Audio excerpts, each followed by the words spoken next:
நண்பர்களுக்கு வணக்கம். நாம் ஏற்கனவே போட்டிருந்த 7 குதிரைகளின் புகைப்படம் வீடியோவை பார்த்துட்டு நம்ம நண்பர் ஒருத்தர் ஒரு முக்கியமான கேள்வியை கேட்டிருக்கார். சகோ, நான் தண்ணீரில் நடக்கிற மாதிரியான குதிரை படத்தை வாங்கிட்டேன், இப்போ நான் என்ன பண்ணுறது அப்படின்னு ரொம்ப வருத்தப்பட்டு கேட்டிருக்கார். இந்த பதிவு அவருக்காகவும் உங்களில் பலருக்கும் இருக்கக்கூடிய இந்த சந்தேகத்துக்காகவும் தான் இந்த விளக்கம்.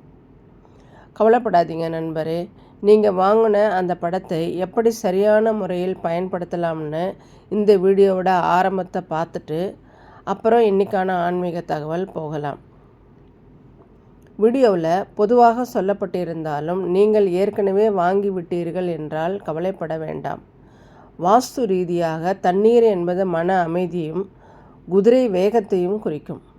தண்ணீரில் குதிரைகள் நடப்பது போலவோ அல்லது ஓடுவது போலவோ படம் இருந்தால் உங்கள் முன்னேற்றம் நிதானமாகவும் ஆழமான அடித்தளத்துடனும் இருக்கும் என்று எடுத்துக்கொள்ளலாம்.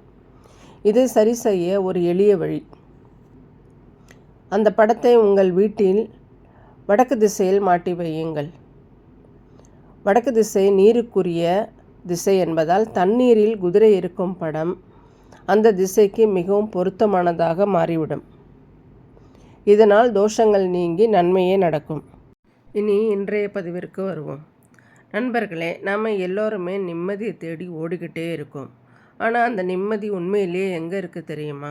ஒரு சின்ன கதை பார்க்கலாம். ஒரு கஸ்தூரி மான் தன்னோட உடம்பில் இருந்தே ஒரு வாசனை வர்றதை உணருது. அந்த மனம் எங்கேருந்து வருதுன்னு தெரியாமல் காடு முழுக்க அலைஞ்சு திரியுது. ஆனால் கடைசி வரைக்கும் அதுக்கு தெரியலை அந்த மனம் தன்னோட உடம்புலேயே இருக்குன்னு. நம்ம வாழ்க்கையும் அப்படி தான்.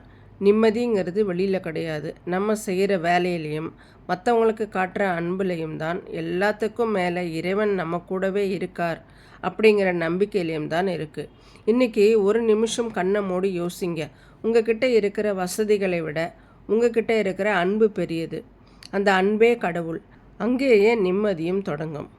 நண்பர்களே, இந்த பதிவு உங்களுக்கு பிடிச்சிருக்குன்னு நினைக்கிறேன். பிடித்திருந்தால் லைக் பண்ணுங்கள், நண்பர்களுக்கும் ஷேர் பண்ணுங்கள். நம்ம சேனலை சப்ஸ்கிரைப் பண்ண மறக்காதீங்க. மீண்டும் ஒரு பயனுள்ள பதிவில் சந்திப்போம். இந்த நாள் உங்களுக்கு இனிய நாளாக அமையட்டும். வாழ்க வளமுடன்.